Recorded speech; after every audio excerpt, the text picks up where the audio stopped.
Life is about shedding the darkness and embracing the light of knowledge. So let's get together and awaken our minds.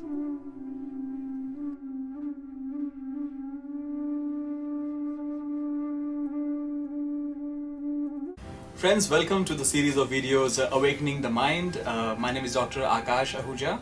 I'm a psychiatrist here in Los Angeles, California. I did my medical school from Maulana Azad Medical College, New Delhi in India, and I did my residency in psychiatry from Hennepin Regents program, which is in Minneapolis in the state of Minnesota in United States. Friends, today I'll be talking about two professionals who I respect a lot, and I'm sure you guys too. They have immense responsibility of saving us from the outside forces at the border and from the inside criminals in our local communities. I'll be talking about Army, Navy, Air Force, the military men, and I'll be talking about the police. So what am I going to talk about them? Well, I always believe that these two professionals have a very stressful life. They deal with so many situations which we have absolutely no clue about, and they take care of their business. They save us from, as I said, external forces and internal forces, but sometimes they get little or less credit about it, and hardly anybody, even the people who work in Army, Navy and Air Force and the police, don't talk about the mental health issues, the stresses they deal with. So let's address some of the issues and see what can we do to at least guide them, help them in any possible way, so that as I believe that if army people and the police have a healthy mind, if their mental health is good, then they will do their job in a better way, and it would be good for them and for their families and actually for the country. So let's start by talking about the military first. I have some slides prepared which you guys can refer to as we complete this presentation. So let's talk about what kind of stresses people in military face.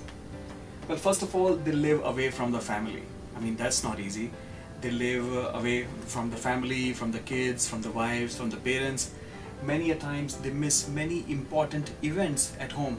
They might miss the child's first day of school. They might miss the child's birthday. They might miss their anniversary. If their parents are sick or family is sick, sometimes they might not get a vacation to come back, depending upon what rank they have and what kind of situation the country is in at their job. They have tough living situations, and at times the terrain is so tough and the climatic situation is so tough. The people who are stationed in high altitudes have less oxygen, and they live in such a cold climate. Or sometimes people are in desert area where the temperature is like 130 degree Fahrenheit and or 50 degrees Celsius, and that's not easy. Again, you and me can go and sit down in an air-conditioned room where there is a cooler and AC, but those people might not have that particular choice. They are under constant stress. Again, depending upon the situation of the country, sometimes it's a time of peace and sometimes it's a time of war, but they are always surveilling and making sure that the country is safe, and they live under a lot of stress. Sometimes one of the stresses they can face is that they work for a system.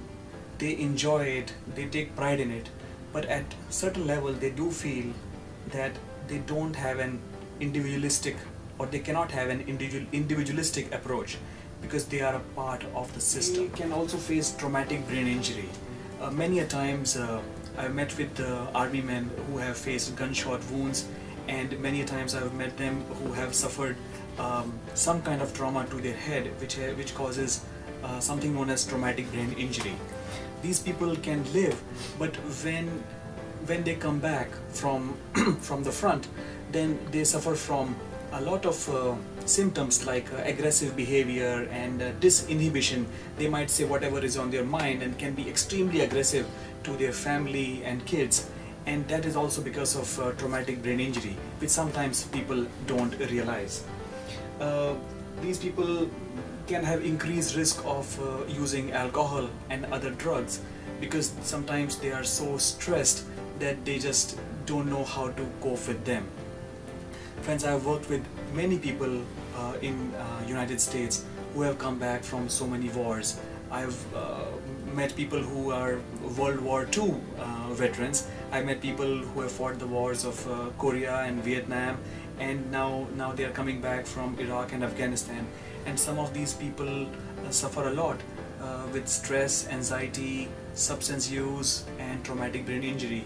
And I'm going to discuss one very important disease which many of these people face, whether it's in America or whether it's in India or any other country.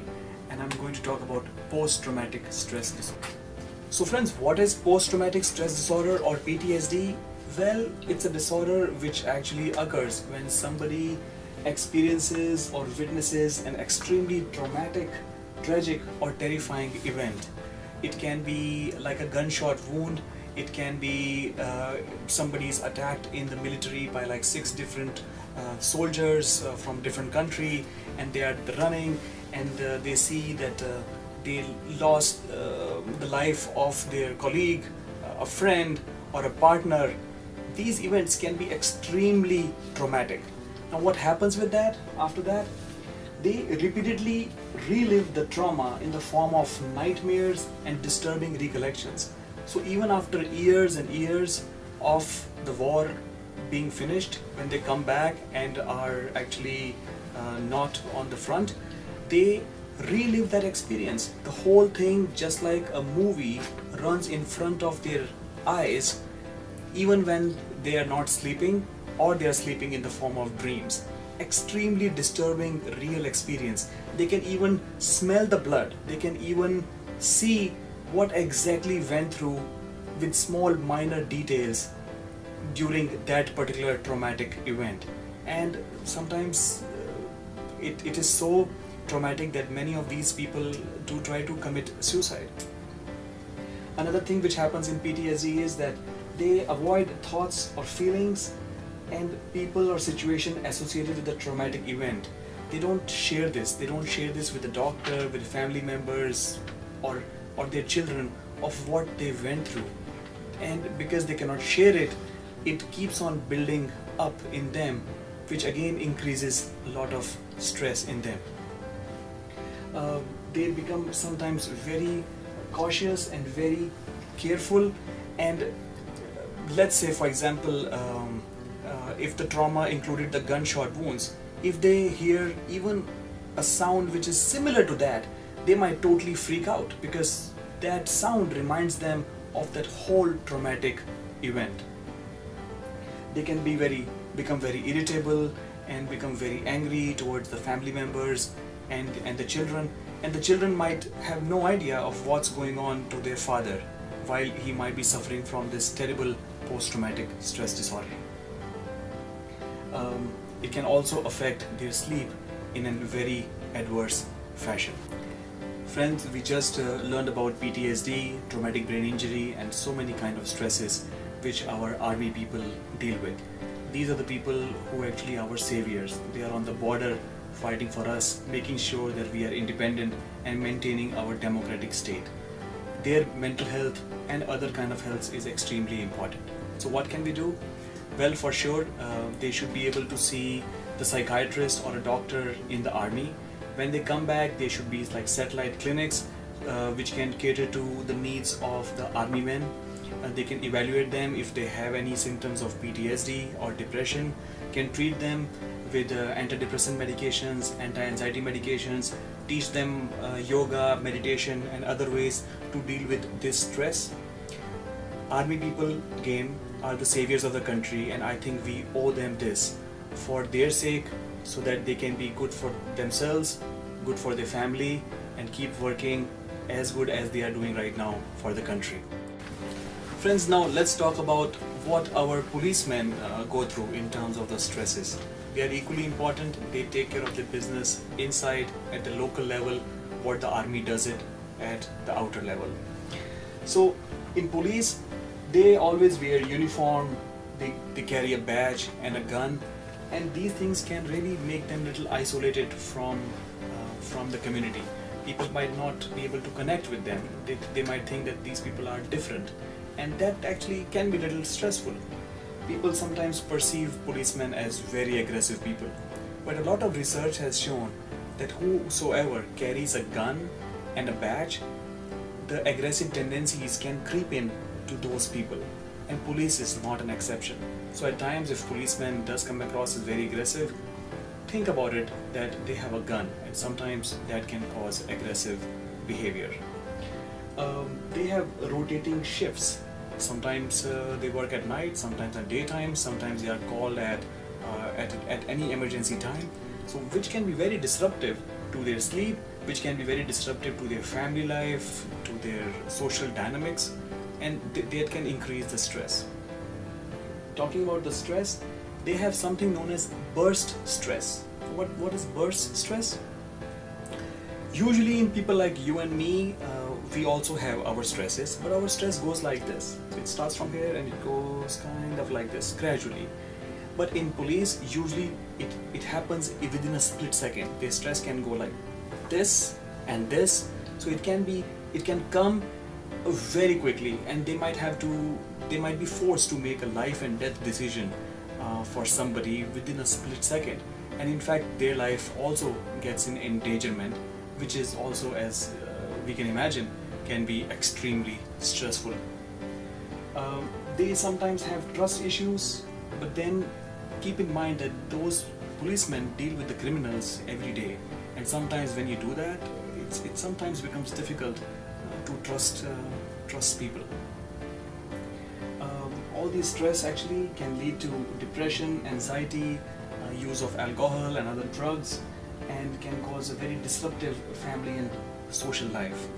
Policemen sometimes don't consider these things, that their job can be extremely stressful, and they think it's a taboo to see a physician, to see a psychiatrist. But in my opinion, the society should be acceptable to these things with the policemen, and they should be encouraged to seek the help of a professional to maintain their mental sanity, and because if they are healthy, then they'll be looking at the society in a healthier way. Friends, we discussed today the stress which the army people and the police people face, and we talked about some of the things which we all can do, and I think it's the responsibility of the system at the top, and also the responsibility of the people to acknowledge that these stresses do occur, and help our army men and the policemen to deal with them, so that they can serve the country in a better way. Thank you for watching this video.